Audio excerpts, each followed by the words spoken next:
간이 갑자기 일주일 안쪽으로 엄청 안 좋아지는 걸 얘기를 합니다. 여기서 말하는 엄청이라 이식을 안 하면 거의 돌아가시기 직전 상태까지 가는 거.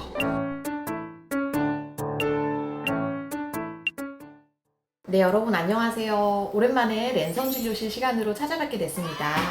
지난주에 갑자기 어떤 영상 하나가 소위 얘기하는 떡상이 되면서 엄청 구독자분들이 많이 유입된 것 같아요. 그래서 진짜 평소에 이렇게 간에 관심 많은 분들이 많았구나 다시 한번 느끼는 시간이었습니다. 자, 오늘 이제 랜선 진료실 시간은 처음 경험해 보시는 분도 계실 텐데요. 일반적으로 구독자분들이 남겨주시는 질문에 대해서 제가 진료 보듯이 그냥 간단하게 설명을 드릴 거고, 네, 가급적이면은 예전에, 그러니까 먼저 질문 주셨던 분들 위주로 먼저 답변을 드릴 거고요. 그 중에서도 좀 응급한 질문들은 순서를 옮겨서 우리 응급 환자는 좀 일찍 오잖아요. 그래서 그런 질문은 좀 순서를 앞당겨서 얘기를 드리도록 하겠습니다. 자, 첫 번째 질문입니다.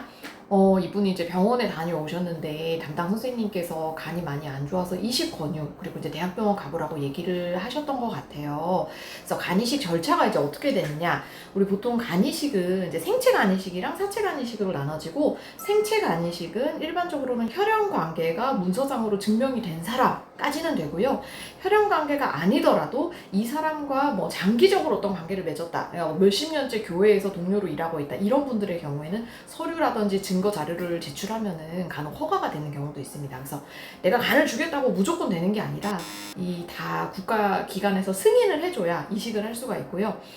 근데 만약에 이렇게 이식을 해줄 수 있는 분이 없으면 우리가 이제 사체 간이식이라 그래가지고 뇌사자 간이식을 가게 되고, 뇌사자 간이식은 코너스라 그래서 전반적으로 관리를 하는 기관이 있거든요. 거기에 이제 내 이름을 올리게 되면 내 혈액 검사에 따라서 순위가 계속 조정이 됩니다. 그럼 어떤 그 뇌사자가 발생을 했을 때 그 순위에서 높은 순서대로 우리가 이제 받아간다고 생각하시면 될 것 같아요. 근데 이제 이식 얘기를 처음 아마 들으시다 보니까 굉장히 좀 불안하시고, 이게 이식 안 되면 어떻게 되나 뭐 많은 생각이 좀 드시는 것 같습니다. 일단 선생님 얘기대로 대학병원 오시는 거는 얼른 오세요. 상태라든지 이런 거는 지금은 대학병원 좀 다니셔야 될 것 같습니다.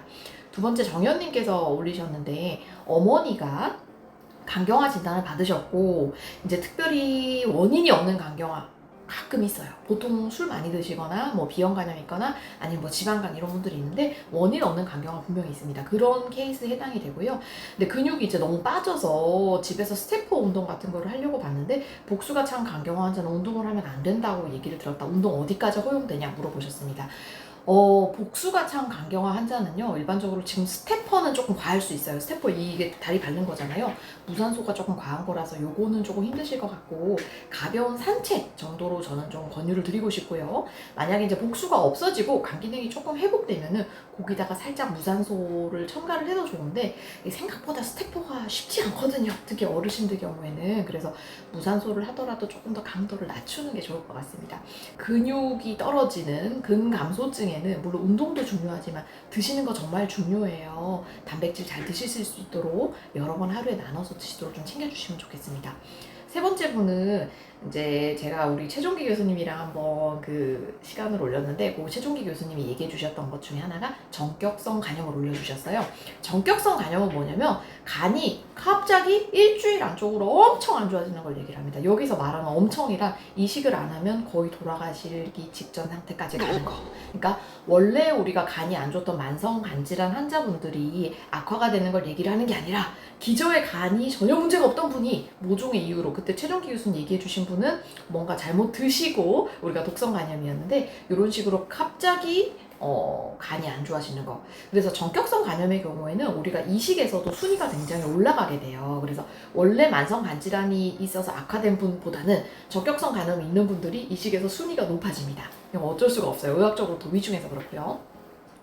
네, 다음 분은 제가 참 읽으면서 마음이 아팠는데, 이제 간암에 대한 치료 효과가 보통 간 기능에 따라서 결정이 많이 되거든요. 그래서 간암 자체랑 간 기능 자체랑 놓고 보면은 간 기능이 훨씬 더 중요합니다. 그래서 간 기능이 많이 떨어져 있는 차일드 클래스 C의 환자의 경우에는 오히려 간암 자체보다는 간 기능을 잘 보존하는 게 중요하다고 되어 있거든요.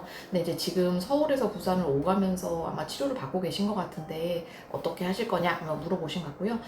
만약에 차일드 클래스가 좀 호전이 되고 간 기능이 호전이 되는 것 같으면 뭐 조금 더 적극적인 면역 항암 치료라든지 그런 거를 고려를 해볼 수 있는데 계속 차일드 C, 그러니까 황달이 심하고 막 복수가 있고 이런 상태라면은 보통은 간암에 대한 항암 치료보다는 최고의 지지적 체력, 우리가 뭐 베스트 서포티브 케어라고 얘기를 하거든요. 그쪽을 권유를 해드립니다.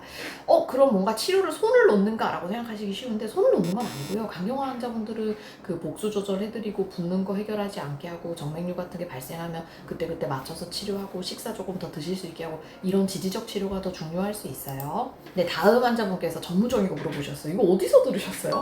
우리 요새 줄기세포 치료가 지금 임상시험으로 되고 있는 게 있거든요. 그래서 강경화 기능이 매우 떨어진 이제 분들한테 그 줄기세포를 넣어주게 되면 그 줄기세포가 간과 관련된 세포로 분화가 되면서 간 기능을 다시 올려준다. 이런 이제 개념이고요.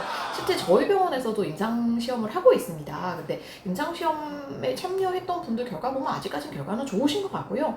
다만 이제 이 줄기세포를 채취를 하는 곳이 골수예요. 그래서 골수 검사를 해서 거기서 다시 줄기세포를 키워서 사람한테, 환자한테 넣어주는 건데 골수 검사가 조금 쉽지가 않은 그런 문제가 좀 있는 것 같고요. 그럼에도 불구하고 꽤 효과는 큰 것 같으니까 주변에서 혹시 그 파민셀 줄기세포 하는 기관이 있으면 한번 찾아가 보셔서 상담하시는 거 나쁘지 않을 것 같습니다.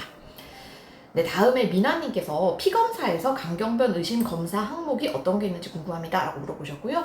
일반적으로 우리 얘기하는 간 수치 있잖아요. 뭐 AST, ALT 이런 건 당연히 필요한 거고 그 외에 또 중요하게 보는 게 우리가 황달 수치, 빌리루빈이라는 수치가 있고 알부민이라고 하는 또 수치가 있습니다. 그 수치가 중요하고요.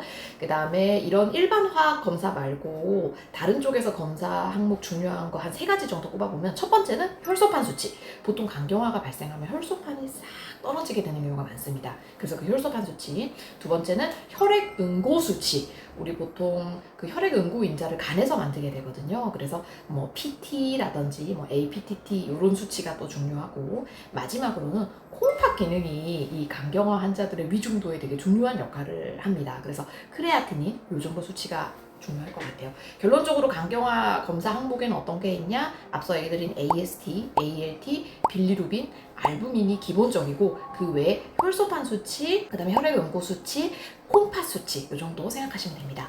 다음에 마트님께서 베물리디를 먹고 있는데 혈압이 자꾸 올라가는 것 같다고 얘기하셨어요. 비리오드로 교체하고 싶으신 것 같아요. 베물리디가 우리 환자분들이 무조건적으로 좋아하는 경향이 있는데 사실 이 베물리디라는 성분이 에이즈 환자에서 많이 쓰였거든요. 먼저 쓰였는데 에이즈 환자에서 이 비리오드에서 베물리디로 바꾸신 분들이 살이 찌고 콜레스테롤이 올라가는 보고가 많이 있었습니다. 그래서 제가 저희 B형 간염 환자도 그런가 해서 한번 메타 분석을 한 적이 있고요. 전에도 보여드렸지만 실제 베물리디 드시고 나면은 뭐 살까지는 모르겠어요. 제 메타 분석에서는 그 체중은 제시돼 있지 않는데 콜레스테롤 수치는 유의하게 높이는 것 같기는 해요. 다른 항바이러스제에 비해서. 근데 이제 그것 때문에 다시 비리오드로 돌아가는 거는 아직은 사실 이제 이쪽 방향에서 이쪽은 가능한데 베물리디에서 다시 비리오드로 돌아가는 거는 사례가 없는 것 같아요. 사례가 없다는 거는 삭감이 될 수도 있고 안 될 수도 있다는 얘기거든요. 근데 이제 이렇게 사례가 없어서 사례별 심사로 올라간다는 거는 의사 입장에서는 되게 불안한 겁니다. 왜냐하면 삭감이 되면 병원에 손해를 끼치게 되는 거거든요. 그래서 한번 고려는 해봐야 될 사항인 것 같습니다. 네, 다음 분께서는 원래 C형 간염이 있으셨고 예전에 이제 진단은 받으셨는데 치료는 못 받으신 것 같아요. 근데 외국에 계신 것 때문에 한국에 들어와서 이제 어떻게 이렇게 해도 되냐라고 물어보셨고요. C형 간염 치료가 요새는 거의 딱 2개로 나눠지는데 2달 먹는 약, 3달 먹는 약 이렇게 2종류 나눠집니다. 그래서 8주 약 복용하고 이후에 재검해도 되고요. 3개월 그냥 아예 다 복용하고 재검해도 됩니다. 그래서 지금 이 8주 약이나 12주 약이나 다 이제 간단하게 치료하는 게 조금 더 컨셉이기 때문에 뭐 2주에 한 번, 한 달에 한 번 물론 중간 체크를 하면 좋겠지만 그러기 힘든 상황일 경우에는 그거 다 먹고 2개월이나 3개월 먹고 검사해도 늦지 않습니다. 중요한 거는 검사가 아니라 약 복용이에요. 네, 오늘 일단 랜선 진료실 시간 1편은 여기까지로 하도록 하고 오늘 소개되지 않은 질문들은 2편이나 3편에 또 소개될 예정이니까 조금만 기다려주세요.